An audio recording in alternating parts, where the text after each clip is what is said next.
Despite advances in forensic science, many people are convicted solely on the basis of eyewitness testimony.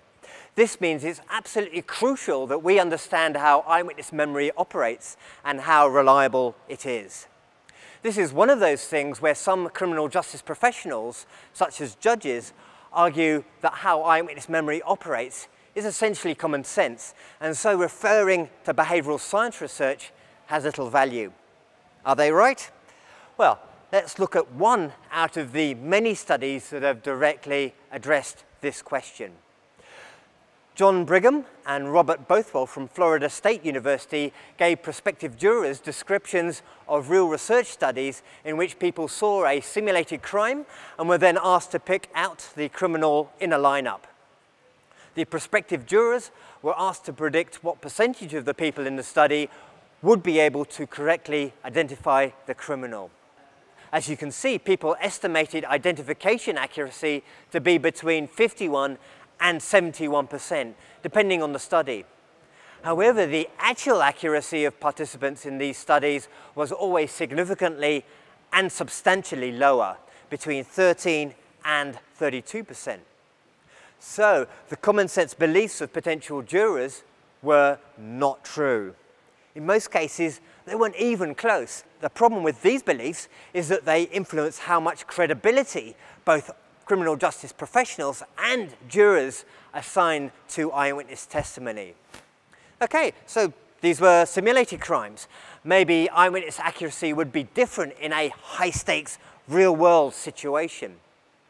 So, let's take a really extreme real-world example. Let's take an absolutely horrific crime of mass murder where that crime was seen by millions of people via media coverage. And let's examine the memory accuracy of one individual who was at the heart of events. On the 11th of September 2001, the World Trade Center in New York was destroyed in a terrorist attack. The President of the United States of America at that time was George W. Bush. So, if there would be anyone who we might expect would have an accurate recollection of how he heard about this crime, it would be him. Yet on 3 occasions, he has made public statements about how he heard the news, and they don't all tell the same story. Okay, so in this case, we're not talking about testimony that affected the crime investigation itself. But the reason I want to use this example is because it's one of those rare occasions where the specific memories were able to be subjected to empirical research. And it illustrates a lot of the key points about human memory that are crucial to understanding eyewitness testimony.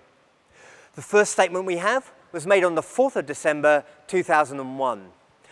Bush was in Florida making a speech. When the audience was given the opportunity to ask questions, a young boy named Jordan asked him how he felt when he heard about the terrorist attack. This is what he said. Well, Jordan, you're not going to believe what state I was in when I heard about the terrorist attack.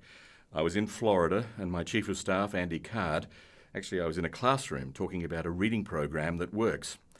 And I was sitting outside the classroom waiting to go in, and I saw an airplane hit the tower. The TV was obviously on, and I used to fly myself, and I said, "There's one terrible pilot." And I said, "It must have been a horrible accident." But I was whisked off there. I didn't have much time to think about it, and I was sitting in the classroom, and Andy Card, my chief, who was sitting over here, walked in and said, "A second plane has hit the tower. America's under attack." So that's the first account. And here's a picture of the event that was in all the newspapers at the time.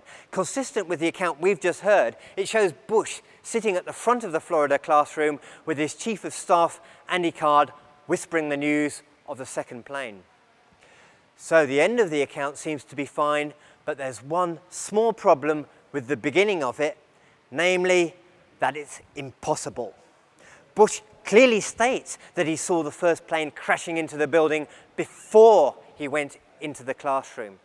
However, in reality, footage of the first plane hitting the tower didn't emerge until the 12th of September. Some people saw it as evidence of a conspiracy, as this quote from the website freeworldalliance.com demonstrates. Complicit factions of the US federal government actually filmed their own attack on New York's World Trade Center, and Bush has admitted that he watched it. Other media sources took the more moderate view that Bush was merely a liar, as these next two quotes demonstrate. The first is from anti-Bush website bushwatch.com. The most benign conclusion then is that Bush was not telling the truth when he told Jordan that he saw the first plane hit the first tower. And this final media quote is from a mainstream British newspaper, The Guardian. The story that he was watching TV contradicts reports from correspondents at the time that he got the news in a phone call. The critical point here for us is that all of these accusations make the assumption that Bush surely could not have misremembered something so dramatic and so important. That is, they assume that Bush's actual memory must be 100% accurate for such an event. And therefore he must be lying when he reports these demonstrably inaccurate memories. Let's hold that thought for the moment and move on to look at Bush's second account of how he heard about the crime. On the 20th of December 2001, Bush was interviewed by reporters from the Washington Post, and the story he told them was different. Here's an excerpt from the article. Bush remembers senior advisor Karl Rove bringing him the news, saying it appeared to be an accident involving a small twin-engine plane. In fact, it was American Airlines Flight 11. Based on what he was told, Bush assumed it was an accident. This is pilot error, the president recalls saying. It's unbelievable that somebody would do this. Conferring with Andrew H. Card, his White House chief of staff, Bush said the guy must have had a heart attack. At 9:05 a.m., United Airlines Flight 175 smashed into the South Tower of the Trade Center. Bush was seated on a stool in the classroom when Card whispered the news. A second plane hit the second tower. America is under attack. Notice that in this account, the details of what happened in the classroom are almost exactly the same, but the beginning of the story has changed and now pretty much reflects the accepted facts of the situation. Of course, it's likely that sometime between giving these two accounts, Bush heard about the backlash over his previous slip and made sure that he got the facts more or less correct the second time.